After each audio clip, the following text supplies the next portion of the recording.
हम सिस्टम में आ गए तो समझिए कि राजा का जितना बेटा लोग सपना लेके बढ़ रहा है कि अब युवराज हम हैं और राजकुमार हम हैं, तो राजा अगली बार पापा के बाद हम ही बनेंगे, तो हम ऐसा नहीं होने देंगे। इस काबिलियत पे जिस दिन बिहार का 90% लोग वोट देना शुरू कर देगा, मैं दावे के साथ कहता हूं कि बिहारी के हर एक बिहारी के घर में जो है ना एक काबिल बच्चा पैदा होगा। और जब तक कि पार्टी, जाति और पैसा देख के वोट देंगे लोग ना, तब तक इन लोगों के घर में जो है मजदूर पैदा होगा। तो बात हुआ भारत में कि सबसे ज्यादा स्किल्ड वर्कर कौन देगा, तो साउथ के नेताओं ने, मुख्यमंत्री के साथ प्रधानमंत्री का मीटिंग हुआ, तो साउथ के नेताओं ने कहा कि हम स्किल्ड वर्कर देंगे। क्या देंगे? स्किल्ड वर्कर, साउथ के मुख्यमंत्रियों ने कहा। और तो बात हुआ कि हमें फैक्ट्रियों में लेबर चाहिए, तो लेबर कौन सबसे ज्यादा देगा, तो लालू जी हाथ उठाए। और लालू जी कहे कि हम सबसे ज्यादा लेबर देंगे। लेकिन हमने अपने बच्चों का भविष्य के लिए कभी लड़ाई नहीं। हमें तो लालू जी के बेटे का भविष्य बनाना है। हमें तो लालू जी के बेटा जो 9वां पास नहीं हो पाए, लालू जी खूब कोशिश किया और अपने बेटे का भविष्य नहीं बना पाए, 9वां के आगे पढ़ा नहीं पाए। और वो आके मंच पे गर्व के साथ कहते हैं कि देखो हमारा बाबूजी मुख्यमंत्री और मां मुख्यमंत्री, हम तो चाहते तो 9वां पासे कर सकते थे, तो रोका किसने था आपको? वो मंच से कहते हैं, मंच पे खड़ा होके कहते हैं कि हम गरीबों की पार्टी है। क्या चीज की पार्टी है? गरीबों की पार्टी। गरीबों की पार्टी है। अरे आपके पिताजी और माताजी 15 साल मुख्यमंत्री रहे, आप उप मुख्यमंत्री रहे, आपका पार्टी इतना पुराना, और अभियो गरीबे का पार्टी रह गया। अब बताइए ना, अभियो गरीबे का पार्टी रह गया, यानी आप मन से कह रहे हैं कि आप गरीब रहो और हम तुम्हारा पार्टी रहेंगे। एक नेता ने कहा था, हाँ। रात को 12 बजे वो निकले थे हॉस्पिटल सही कर, हाँ। और उन्होंने कहा था कि मंदिर से ज्यादा जरूरी है हॉस्पिटल बनाना, हाँ। अब आप इस हिसाब से हॉस्पिटल और मंदिर के डिबेट को समाप्त कर दिए, हाँ। कि वो बेचारे चारों खाने चित्त हो गए, हाँ। और सरकार भी उनकी गिर गई। तो ये कैसे आप कह सकते हैं कि मंदिर से विकास होता है? पहले ये 3 लाख करोड़ रुपया जो है मंदिर का राजस्व है, वो टैक्स देता है सरकार को, और उसका टैक्स से सरकार अनेकों अस्पताल खोलती है। तो मंदिरों से विकास होता है कि नहीं होता है? श्राप लग गया। नहीं, श्राप नहीं। हमने भगवान से अपने लिए आशीर्वाद नहीं, हमने भगवान से अपने लिए आशीर्वाद मांगा था, तो हमको भगवान ने आशीर्वाद दिया। मैं आज आप लोगों को बताना चाहता हूं लॉजिकली डेटा के साथ कि इस देश में जितना सरकारी अस्पताल नहीं है, जितना सरकार ने अस्पताल नहीं बनाया है, उससे जो है 2 गुना से ज्यादा जो है मंदिरों ने अस्पताल बनाया। जब आप मंदिर से गुजरते हैं, अपने घर से निकलते समय और ऑफिस जाते हैं, तो आपको इस बात का एहसास होता है कि अगर हम गलत करेंगे तो ये मंदिर में जो दंडाधिकारी बैठे हुए हैं वो ऊपर जाएंगे हम, तो हमसे हमारे कर्मों का हिसाब लेंगे। 10 साल हो गया है, इस 20 साल के बीच में एक बार भी बिहार के विकास पे केंद्र सरकार ने चर्चा नहीं किया। कांग्रेस की सरकार थी, बीजेपी की सरकार 10 साल, एक बार भी कोई भी गूगल पे जाके सर्च मार के दिखा दे कि एक भी मीटिंग हुआ हो बिहार के विकास के लिए। बिहार में टिकट बंटवारे के लिए मीटिंग हुआ है, सरकार बनाने के लिए, सरकार गिराने के लिए मीटिंग हुआ है, लेकिन बिहार बनाने के लिए एक भी मीटिंग नहीं हुआ है। क्योंकि कांग्रेस के नेता मनमोहन सिंह जी को या बीजेपी के नेता मोदी जी को पता है कि हम बिहार के विकास के लिए मीटिंग करेंगे कोई फायदा नहीं, हम बिहार में जातीय समीकरण साध के टिकट सही से दे दे, सरकार चलेगा। यह सबसे बड़ा करवा, और इसके लिए ना मोदी जी दोषी है ना मनमोहन जी दोषी है, इसके लिए हम बिहार के लोग दोषी हैं। इस 20 साल के अंतर्गत, यानी 2004 जब कांग्रेस की सरकार बनी और मनमोहन सिंह प्रधानमंत्री बने और 2014 तक प्रधानमंत्री रहे, और 2014 से 2024 मोदी जी रहे, इस 20 साल के अंतर्गत नागालैंड से लेकर त्रिपुरा, मणिपुर, सिक्किम, लक्षद्वीप, अंडमान निकोबार, दादर नगर हवेली, जम्मू कश्मीर और देश के हर एक राज्य के लिए, उसके विकास के लिए चर्चा हुआ, लेकिन बिहार के लिए नहीं चर्चा हुआ। तो हम बिहारी जो है एक बार सही चीजों को सही तरीके से उठाएंगे, तो मैं दावे के साथ कहता हूं कि हमारा बिहार का भी जो सिस्टम लंगड़ा लूला हो गया है ना, उसे हम दुरुस्त कर देंगे। बिहार के लोगों ने 40 सीटें मोदी जी को, सॉरी माफ करिएगा, 39 सीटें मोदी जी को दी है। फिर भी अगर बिहार का विकास नहीं हो रहा है, तो अब 39 से ज्यादा 40 सीटों का लक्ष्य होगा, जाहिर सी बात है। कैसे बिहार का विकास? देखिए, गुजरात से ज्यादा सीट हमने दिया, गुजरात से, राजस्थान से ज्यादा सीट हमने दिया, कर्नाटका से सीट ज्यादा हमने दिया, हमने यूपी को छोड़ के बाकी सारे राज्यों से ज्यादा सीट दिया। पूरे भारत में हमने यूपी को छोड़ के सारे राज्यों से ज्यादा सीट दिया। लेकिन सीटें देना सिर्फ बड़ी बात नहीं है। अगर बच्चा रोएगा नहीं तो मां दूध नहीं पिलाएगी। हमने मांगा क्या? हमने कुछ नहीं मांगा। हमें क्या चाहिए? जातीय जनगणना। हमें क्या चाहिए? जातों में बांटना। हमें क्या चाहिए? हमारे जात का विधायक, हमारे जात का सांसद, हमारे जात का मंत्री, हमारे जात का मुख्यमंत्री, हमारे जात का प्रधानमंत्री। हमें सिर्फ इतना चाहिए। अगर हम इन सब चीजों से निकल के कहते कि मोदी जी हमें हमारे बच्चों का भविष्य चाहिए, तो मोदी जी आते और हमारे बच्चों का भविष्य बनाते। लेकिन हमने अपने बच्चों का भविष्य के लिए कभी लड़ा ही नहीं। हमें तो लालू जी के बेटा का भविष्य बनाना है। हमें तो लालू जी के बेटा जो 9वां पास नहीं हो पाए, लालू जी खूब कोशिश किया और अपने बेटे का भविष्य नहीं बना पाए, 9वां के आगे पढ़ा नहीं पाए। और वो आके मंच पे गर्व के साथ कहते हैं कि देखो हमारा बाबूजी मुख्यमंत्री और मां मुख्यमंत्री, हम तो चाहते तो 9वां पासे कर सकते थे, तो रोका किसने था आपको? आज माई बाप की पार्टी है और हम जाति में बटे हुए हैं। तो ना, अगर एक हिसाब से देखा जाए तो ना मोदी जी दोषी हैं, ना लालू जी दोषी हैं, हम बिहारी दोषी हैं। और हमें अपने अंदर सुधारने की जरूरत है। और ये बात बिहार का नेता नहीं बोलेगा क्योंकि उसको वोट कटने का डर है, और हम कड़वा बात बोलेंगे। ये बात सत्य है कि 1990 से पहले जो बिहार राज्य जो है इस देश का टॉप 3 राज्यों में से एक था, वो 33 साल में क्यों बर्बाद हो गया? बिल्कुल आप सही बोल रहे हैं। अब आप एक बात बताइए, बिहार के एक नेता कहते हैं, एक नेता ने कहा था रात को 12 बजे वो निकले थे हॉस्पिटल सही कर, और उन्होंने कहा था कि मंदिर से ज्यादा जरूरी है हॉस्पिटल बनाना। अब आप इस हिसाब से हॉस्पिटल और मंदिर के डिबेट को समाप्त कर दिए कि वो बेचारे चारों खाने चित्त हो गए और सरकार भी उनकी गिर गई। तो ये कैसे आप कह सकते हैं कि मंदिर से विकास होता है? पहले ये बताइए। देखिए, मंदिर या मस्जिद जो भी हो, हम पढ़े लिखे युवा हैं, और जब आप नेशनल न्यूज चैनलों पे या बड़े बड़े डिबेट में जाइएगा तो ये लॉजिकली बात नहीं करते हैं, कुतर्क करते हैं। हमने एक तर्क की शुरुआत की और मेरा वीडियो खूब वायरल हुआ, और एक ही बार नहीं अनेकों बार वायरल हुआ। अगर देखा जाए तो दुनिया में सबसे ज्यादा तेल अनेकों देश के पास है। नाइजीरिया के पास है, वेनेजुएला के पास है, कतर के पास है, कुवैत के पास है, ईरान के पास है, इराक के पास है ना। लेकिन सबसे समृद्ध अगर मुसलमान देश में और एक सिविलाइज्ड देश जहां पे आतंकवादी पैदा नहीं होते हैं, वो है सऊदी अरबिया। अगर तेल से विकास होता तो इराक का भी विकास हो सकता था, ईरान का भी हो सकता था, वेनेजुएला का हो सकता था, नाइजीरिया का हो सकता था, सूडान का हो सकता था, इन सब देशों का हो सकता था। नहीं हुआ, सऊदी अरबिया का हुआ। लोग समझते हैं सऊदी अरबिया का विकास तेल से हुआ, नहीं, गलत। उन्हें नहीं पता है सऊदी अरबिया का विकास जो है मस्जिद से हुआ, जो मक्का मदीना मस्जिद है उससे। हिंदुस्तान को अगर 2 पार्ट में देखा जाए, एगो दक्षिण भारत एगो उत्तर भारत, तो सबसे ज्यादा विकास जो है दक्षिण भारत का हुआ। काहे कि वहां पे ज्यादा मंदिर है। जब आदमी धार्मिक होगा तो कुकर्म कम करेगा, पाप कम करेगा, और धार्मिक होगा, वो अधिकारी बनेगा ना, नेता भी बनेगा ना, तो वो कम भ्रष्टाचार करेगा। तो इसीलिए धर्म से विकास होता है, और धर्म से विकास के बीच में एगो मंदिर पहाड़ के रूप में खड़ा है।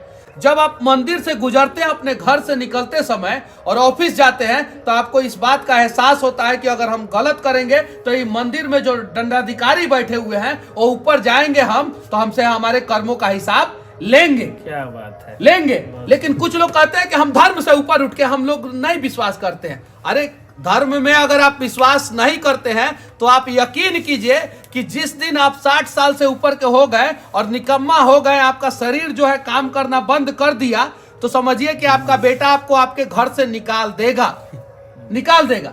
और वो बेटा सही कर रहा है निकाल के, काहे कि उसको पता है कि आप तो अनयूज्ड है, आपका तो कोई काम नहीं है। और वही बेटा अगर धार्मिक होगा तो उसे पता है कि अपने पिता का महत्व क्या है, और वो आपको अपने घर से कभी नहीं निकालेगा। ये बात आप जो है वो एक नैतिक और धार्मिक बात बोल। हाँ, आप डाटा के साथ प्रूफ करिए कि हॉस्पिटल ज्यादा जरूरी है कि मंदिर ज्यादा जरूरी, मंदिर मस्जिद ज्यादा जरूरी है। देखिए, हॉस्पिटल भी जरूरी है, लेकिन हॉस्पिटल से ज्यादा जरूरी है मंदिर। कैसे? क्यों? जब डॉक्टर भी हाथ खड़ा कर देते हैं तो कहते हैं कि अब भगवान बचाए, और भगवान ऐसे अनेकों लोगों को बचा लेते हैं। पहला चीज। दूसरा चीज, जहां पे यहाँ की सरकारें फ्लॉप हो जाती है, फेल हो जाती है, असक्षम हो जाती है, वहां पे जो है पटना का हनुमान मंदिर खड़ा रहता है 7-7 गो अस्पताल लेके। वहां पे साईं शिरडी का जो है वो मंदिर जो है अस्पताल लेके खड़ा रहता है। तिरुपति बालाजी का मंदिर जो है अस्पताल लेके खड़ा रहता है। और मैं आज आप लोगों को बताना चाहता हूं लॉजिकली डेटा के साथ कि इस देश में जितना सरकारी अस्पताल नहीं है, जितना सरकार ने अस्पताल नहीं बनाया है, उससे जो है 2 गुना से ज्यादा जो है मंदिरों ने अस्पताल बनाया, मंदिरों ने। और सरकारी अस्पताल में जितना अच्छे से इलाज नहीं होता है, उससे ज्यादा मंदिरों के अस्पतालों में इलाज होता है। ये डेटा है, और लोगों से पूछिए ये बात सही है कि नहीं। रही बात मंदिर से विकास का, अयोध्या राम मंदिर बना, राम मंदिर के अंदर कितने ब्राह्मण लोगों को रोजगार मिला? केवल पंडित जी लोग जो है क्यों रोजगार? सुनिए, कितने पंडित जी लोगों को रोजगार मिला राम मंदिर के अंदर? 20 गो, 25 गो, 50 गो, 100 गो। लेकिन राम मंदिर के आसपास सारे बनिया भाई लोगों का विकास हुआ। राम मंदिर के आसपास आप जातीय जनगणना करा लीजिए तो जितना पंडित जी नहीं होंगे लोग, उससे 100 गुना डेटा सर्वे कराइए। और बिहार के लोगों से हम पूछना चाहते हैं कि आप राम मंदिर मत जाइए, अयोध्या मत जाइए, आप हनुमान मंदिर चले जाइए, पटना का हनुमान मंदिर, उसमें ऊपर से नीचे गिनिए कि कितना पंडित जी लोग रोजगार करते हैं। 10 गो नहीं, 20 गो। लेकिन हनुमान मंदिर के आसपास जितना दुकान है जो हनुमान मंदिर की वजह से चलता है, उसमें जाके डेटा गिनिए तो आपको जो है सबसे ज्यादा दलित, पिछड़ा, अति पिछड़ा के लोग जो है अपना अपना दुकान खोल के है, अपना दुकान खोल के। यानी हनुमान जी जब आशीर्वाद देते हैं तो पंडित जी पे कम देते हैं, दलित पे ज्यादा, पिछड़ा पे ज्यादा। और जाइए, नहीं विश्वास है तो यहां से उठिए और तेजस्वी जी जो बोल रहे थे कि मंदिर की जरूरत नहीं है, वो चले और बिहार के लोगों को साफ साफ दिखाया जाए और डेटा बाई नाम, भाई फलाना तुम कौन जात के हो, तुम्हारा दुकान जो है हनुमान मंदिर की वजह से चलता है कि नहीं चलता है, तब आपको पता चलेगा कि मंदिर की वजह से दलितों का भी विकास होता है, पिछड़ों का भी विकास होता है, अति पिछड़ों का भी विकास होता है, और स्वर्णों का भी विकास होता है। यहाँ मैं एक अपील डिजिटल मीडिया के सभी पत्रकार भाइयों से करूंगा कि आप लोग थोड़ा माइक लेकर के पहुंच ही जाइए पटना रेलवे स्टेशन और महावीर मंदिर के सामने। हाँ। एकदम पूछ करके दिखा दीजिए कि मनीष कश्यप जो बोल रहे हैं वो सही बोल रहे हैं, गलत बोल रहे हैं। तो ये आप लोग पटना नहीं, हम लोग मोतिहारी में है ना, यहाँ भी बहुत सारा मंदिर है ना, मंदिर के आसपास घूम जाइए। बेतिया में मंदिर है ना, काली मंदिर के आसपास, दुर्गा बाग के आसपास घूम जाइए कि किसका सबसे। तो भगवान जब आशीर्वाद देते हैं ना, सब पे आशीर्वाद देते हैं। लेकिन यहाँ के कुछ निकम्मे और नालायक नेता ने भगवान के आशीर्वाद को भी बांट दिया। भगवान के भी एगो 1996 की घटना है। एगो नेताजी थे, बिहार के बड़े पद पे थे, सर्वोच्च पद पे थे, मतलब नेतृत्व वाला। हनुमान मंदिर का बाउंड्री तोड़वाने चले गए, बाउंड्री तो टूटा नहीं, आचार्य किशोर कुणाल जी बाउंड्री को बचा लिए। 1997 में वो घोटाला में फंस गए, मुख्यमंत्री के कुर्सी से हट गए। तो एगो अखबार में छपा खबर उनके बारे में कि हनुमान मंदिर का बाउंड्री बचाने वाले के साथ क्या हुआ और बाउंड्री तोड़वाने के पक्ष में जो खड़े थे उनके साथ क्या हुआ। बाउंड्री बचाने वाले के साथ ये हुआ कि 20-25 साल से उनको बच्चा नहीं हो रहा था, तो उनको बच्चा हुआ। बहुत सुंदर श्यान कुणाल एग्जाम्पल मैं बता रहा हूं। और जो बाउंड्री तोड़ने के पक्ष में थे वो चारा घोटाला में फंसे और जेल गए। सेम घटना जो है, इतिहास जो अपने आप को दोहराता है। 2024 में क्या हुआ, तेजस्वी जी कह रहे थे कि अस्पताल बनाओ भाई, अस्पताल बनाओ। उनको सुनिए, उनको इतना भी नहीं पता था कि राम मंदिर की वजह से दशरथ मेडिकल कॉलेज अयोध्या में बन चुका था, जो मायावती और अखिलेश यादव ने नहीं बनाया। और राम मंदिर आया तो मेडिकल कॉलेज बना, राम मंदिर आया तो एयरपोर्ट बन चुका था। वो बोल रहे थे अस्पताल बनाओ, अस्पताल बनाओ, अस्पताल बनाओ। उनके साथ भी क्या हुआ, कुर्सी चली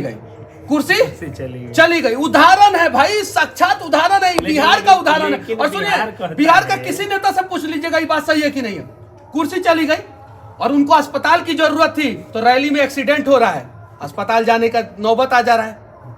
भाई अब भगवान पे सवाल नहीं खड़ा कर सकते। हम जानते हैं कि आपका श्राप लग गया हो। नहीं, श्राप नहीं, हमने भगवान से अपने लिए आशीर्वाद नहीं, हमने भगवान से अपने लिए आशीर्वाद मांगा था, तो हमको भगवान ने आशीर्वाद दिया, श्राप उनको नहीं लगा। हमको भगवान ने आशीर्वाद दिया कि हाँ तुम्हारे बात को हम सही करेंगे, और भगवान ने मेरे बात को मतलब सही से जिह्वा पर सरस्वती आ जाती हैं, आप जो बोलते हैं सब हो जाता है। देखिए, अगर आप मतलब कि कोई भी चीज सच्चे मन से अगर उसे पाने का कोशिश कीजिएगा तो सारी कायनात जो है आपको उससे मिलाने का प्रयास करता है। विलियम शेक्सपियर ने कहा था, शाहरुख खान मत समझ जाइएगा।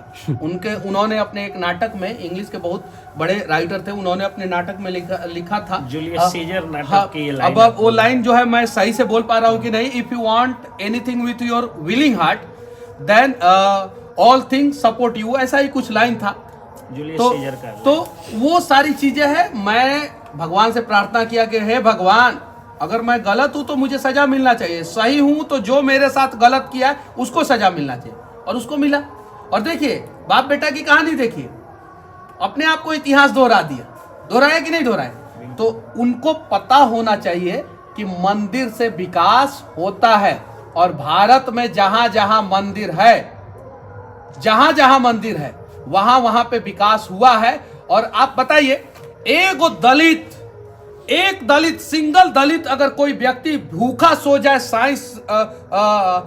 तिरुपति बालाजी मंदिर है उसके आसपास, एगो दलित नहीं भूखा सोता है, एगो पिछड़ा भूखा नहीं सोता है, और एगो स्वर्ण भी भूखा नहीं सोता है। यानी स्वर्ण का भी विकास हुआ, पिछड़ा का भी विकास हुआ, दलित का भी विकास हुआ। और देश में मंदिर बनाया क्यों जाता था उस समय? धार्मिक किताबों में जब आप जाएंगे तो पता चलेगा, इसी के लिए कि कोई अगर किसी के पास घर नहीं हो तो मंदिर में जाके आश्रय ले सकता है। कोई भूखा हो तो मंदिर में जाके खाना खा सकता है, मंदिर में जाके खाना खा सकता है। तो सरकारें जहां पे फ्लॉप हो जाती है, असक्षम हो जाती है, वहां पे मंदिर का दरवाजा खुला रहता है और सबके लिए खुला रहता है। और इस देश में सुनिए, एक और चीज मैं बता रहा हूं, 3 लाख करोड़ रुपया जो है मंदिर का राजस्व है, वो टैक्स देता है सरकार को, और उसका टैक्स से सरकार अनेकों अस्पताल खोलती है। तो मंदिरों से विकास होता है कि नहीं होता है? विकास होता है। क्या इतना टैक्स जो है नेता लोग देते हैं? एक बिल्कुल सही बात आपने कहा कि मंदिर से जो है अनाथ आश्रम, जीव आश्रम, ये गौशाला, आपको वृद्धाश्रम, अस्पताल, स्कूल, कॉलेज, यूनिवर्सिटी सब चल रहा है, और सरकारी से ज्यादा चल रहा है। अब सवाल आपसे होता है कि ठीक है, ये सारी बात आप वीडियो बनाए कब तक समझाते रहिए, आप सिस्टम में क्यों नहीं आते हैं और लोगों के बीच आप क्यों नहीं जा रहे हैं? आप लोगों के बीच जाके ग्राउंड पे उतर के क्यों नहीं? बड़ा विकट परिस्थिति है बिहार का, बड़ा विकट परिस्थिति है। आप एक कहानी बता रहे थे कि एक अधिकारी थे, सरकारी अधिकारी थे, जो साहबुद्दीन को सीधा कर दिए। सुधीर बाबू, साहबुद्दीन जी को सीधा कर दिए। साहबुद्दीन जी इसलिए बोल रहे हैं हम कि कुछ लोग बुरा मान जाएंगे, खैर स्वर्गवासी हो गए तो मरहूम सांसद साहब ठीक है, हाँ, लेकिन उनको साहबुद्दीन के अत्याचार को उन्होंने मुक्ति दिलाया सिवान को, सुधीर कुमार जी। और ठीक है, और उसके बाद से चुनाव लड़े तो क्या हुआ? 5-6 हजार वोट आया। कितना हजार? 5-6 हजार। तो ये बड़ा विकट परिस्थिति है बिहार में। तो इसी चीज को हम लोग जगाने का प्रयास कर रहे हैं। सुनिए, आपके पत्रकार बनने के पहले पत्रकारिता में विकट परिस्थिति थी।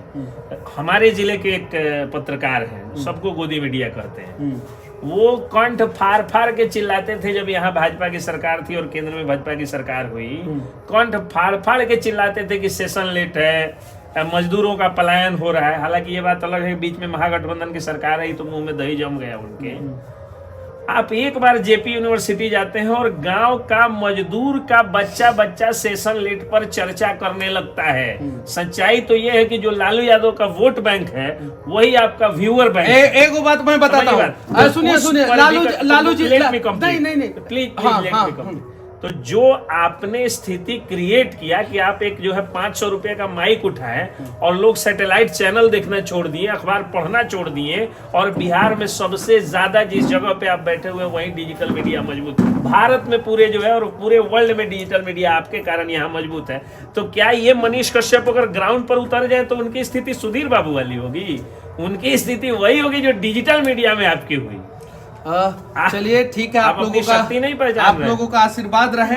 तो अच्छा है। कब मैं करिएगा? जैसे आप लालू जी का बात बोले तो लालू जी के बारे में मैं एक चीज बता देना चाहता हूँ। हालांकि मैं उनका बहुत सम्मान करता हूँ, लेकिन आप लोग जो है, जो लोग बिहार के लोग हैं, वो आप लोग पता करना ये बात सत्य है कि नहीं, या मनीष कश्यप झूठ बोल रहा है कि सही बोल रहा है। एलपीजी आया 1990 में, सिलेंडर नहीं, एलपीजी, लिबराइजेशन, प्राइवेटाइजेशन, ग्लोबलाइजेशन, मतलब कि थोड़ा सा लिबरल किया गया, प्राइवेटाइज किया गया और ग्लोबलाइज, मतलब एमएनसी कंपनियां जो है भारत में डायरेक्ट इन्वेस्टमेंट करना शुरू की। उसके बाद से 1990 में आया, 1991 में डॉक्टर मनमोहन सिंह उस समय थे, प्रधानमंत्री नहीं थे, फाइनेंस देखते थे, और पीवी नरसिम्हा राव जो है उस समय प्रधानमंत्री थे। उस समय पूछा गया कि भारत में, और राजीव गांधी उसके पहले जो है, इंदिरा गांधी के बाद 1984 के मौत के बाद जो है राजीव गांधी प्रधानमंत्री बने, और राजीव गांधी जब प्रधानमंत्री बने तो वो डिजिटल जमाना ला दिए थे, कंप्यूटर सब ला दिए थे भारत में। तो भारत को जो है बहुत सारा स्किल्ड लोगों की जरूरत थी और वर्कर की जरूरत थी, जो फैक्ट्रियों में काम करने वाले वर्कर की। तो बात हुआ भारत में कि सबसे ज्यादा स्किल्ड वर्कर कौन देगा, तो साउथ के नेताओं ने, मुख्यमंत्री के साथ प्रधानमंत्री का मीटिंग हुआ, तो साउथ के नेताओं ने कहा कि हम स्किल्ड वर्कर देंगे। क्या देंगे? स्किल्ड वर्कर, साउथ के मुख्यमंत्रियों ने कहा। और तो बात हुआ कि हमें फैक्ट्रियों में लेबर चाहिए, तो लेबर कौन सबसे ज्यादा देगा, तो लालू जी हाथ उठाए, और लालू जी कहे कि हम सबसे ज्यादा लेबर देंगे। तो पूछा गया कि कैसे दीजिएगा, तो वो बोले क्या कि हमारा जात जो है यादव है, और बिहार में सबसे ज्यादा मजबूत जात देह से कौन होता है, कौन होता है? यादव जी होता है। तो वो बोले क्या कि हमारे एक कहने से हम जहां कहेंगे वहां वो लोग चले जाएंगे। ये बात सही है कि नहीं, ये पता कीजिएगा, पता कीजिएगा। सूत्रों के हवाले से मुझे पता चला है, सूत्र तो सुप्रीम कोर्ट भी बोला है कि बोल सकते, सूत्रों के हवाले से आप लोग पता कीजिए, आप लोग पता कीजिएगा कि ये बात सही है कि नहीं। और 1990 तक जो बिहार आईएएस आईपीएस का राज हुआ करता था, 1990 के बाद बिहार मजदूरों का राज बनना शुरू हो गया, और लालू जी हर एक यादव के घर में जो है ना एगो मजदूर पैदा कर दिए, हर एक यादव के घर में मजदूर पैदा कर दिए, और उसके अलावा जो हर जाति में मजदूर पैदा हुआ, हर जाति में। इस सच्चाई है। हमारे जो रहनुमा थे ना, वही लोग हमारे कातिल निकल गए। नीतीश जी आए कि हम लालू राज से मुक्ति दिलाएंगे, लालू राज से मुक्ति दिलाएंगे। 2005 से लेकर 2010 तक बहुत अच्छा काम किए, प्रशंसा करनी चाहिए, बहुत अच्छा। और 2010 के बाद से जो है उनका काम से बिहार के लोग कितना संतुष्ट है आप पूछ सकते हैं। और शराबबंदी की वजह से कितना नुकसान हुआ, फायदा अगर 1% हुआ तो 99% नुकसान। सारी बात कही मैं मान गया। अब मुझे एक सिंपल सवाल का सिंपल जवाब दीजिए, मनीष कश्यप ग्राउंड पर उतर करके अपने व्यूअर्स को वोटर के रूप में एक मैच्योर्ड वोटर कब बनाएंगे? देखिए, हम परिपक्व वोटर, हम तो ग्राउंड पे हैं। सुनिए, हम पहले भी लोगों को जगाते थे, अभी भी लोगों को जगा रहे हैं। हम बोल रहे हैं ना कि जाके 1990-91 की वो घटना पता कीजिएगा, जब एलपीजी आया भारत में, और जब बहुत सारे वर्करों की जरूरत थी, स्किल्ड और अनस्किल्ड वर्करों की, तो किसने कहा था कि हम अपने राज्य से सबसे ज्यादा मजदूर देंगे? कौन सा मुख्यमंत्री ने कहा था कि हम अपने राज्य से सबसे ज्यादा मजदूर देंगे? और कौन से मुख्यमंत्री ने सबसे ज्यादा मजदूर दिया और बिहार को सबसे ज्यादा मजदूरों वाला राज्य बना दिया? जाके पता करें। लोग पहले इस सवाल का जवाब ढूंढने का प्रयास करें। एगो युवराज है, 9वीं फेल की पास, पता नहीं, हम उनका सम्मान करते हैं। उनके माताजी भी मुख्यमंत्री, और पिताजी भी मुख्यमंत्री। वो मंच से कहते हैं, मंच पे खड़ा होके कहते हैं कि हम गरीबों की पार्टी है। क्या चीज की पार्टी है? गरीबों की पार्टी, गरीबों की पार्टी है। अरे आपके पिताजी और माताजी 15 साल मुख्यमंत्री रहे, आप उप मुख्यमंत्री रहे, आपका पार्टी इतना पुराना, और अभियो गरीबे का पार्टी रह गया। अब बताइए ना, अभियो गरीबे का पार्टी रह गया, यानी आप मन से कह रहे हैं कि आप गरीब रहो और हम तुम्हारा पार्टी रहेंगे, आप गरीब बने रहो और हम तुम्हारा नेता बने रहेंगे। ये देखिए, मतलब बिहार, सुनिए, बिहार के गरीबों को भी ये पता चलना चाहिए कि अरे आपका नेता खुद कह रहा है कि हम गरीबों की पार्टी है, यानी तुम गरीब बने रहो और हम तुम्हारा पार्टी, हम तुम्हारा नेता बने रहेंगे। तो मंचुआ पे भाषण देने से पहले कम से कम एगो पढ़ा लिखा आदमी से भाषणवा तो लिखवा लेना चाहिए ना। बोलने लगते हैं ना, और सुनिए आप नहीं, और सबसे बड़ी बात है कि बिहार के नेता पकड़ नहीं पाते इन सारी चीजों को। रात में निकले थे 12 बजे अस्पताल ढूंढने, अगला दिन सवेरे जो है हम एक्सपोज कर दिए, पकड़ लिए, धड़ाक से पकड़ लिए। जबकि जो विधानसभा में बैठे हैं, लोकसभा में बैठे हैं, बड़े बड़े चैनलों पे प्रवक्ता है, उन्हें पकड़ना चाहिए, वो लोग नहीं पकड़े। अभी खुद कह रहे हैं घूम घूम के एगो रथ निकाले हैं बड़ा सा वीआईपी और एयर कंडीशन। हालांकि रथ की जरूरत पड़ती है नेताओं को चुनाव प्रचार के दौरान, गाड़ियों की जरूरत पड़ती है, वो बात सत्य है। लेकिन रथों पे खड़ा होकर बोले भाइयों हम गरीब की पार्टी है। किसकी पार्टी है? गरीब की। यानी तुम गरीब बने रहो और तुम्हारा पार्टी हम बने रहेंगे और तुम गरीब बने रहो। हमारे पिताजी वेटनरी कॉलेज के चपरासी क्वार्टर में रहते थे, हम दिल्ली के सबसे पॉश एरिया में 450 करोड़ के बंगला में चले गए। तुम गरीब बने रहो, हमारी बहन का शादी सांसद से हो गया। तुम गरीब बने रहो, हमारी बहन का शादी जो है मुख्यमंत्री घराने में उत्तर प्रदेश में हो गया। तुम गरीब बने रहो, हमारी बहन जो है सिंगापुर में पहुंच गए। तुम गरीब बने रहो, हम अपने पिताजी का इलाज किडनी का सिंगापुर में कराएंगे। तुम गरीब बने रहो, हम उप मुख्यमंत्री बनेंगे। तुम गरीब बने रहो, हम उप मुख्यमंत्री बनेंगे तो 5-5 गो मंत्रालय अपने पास रखेंगे।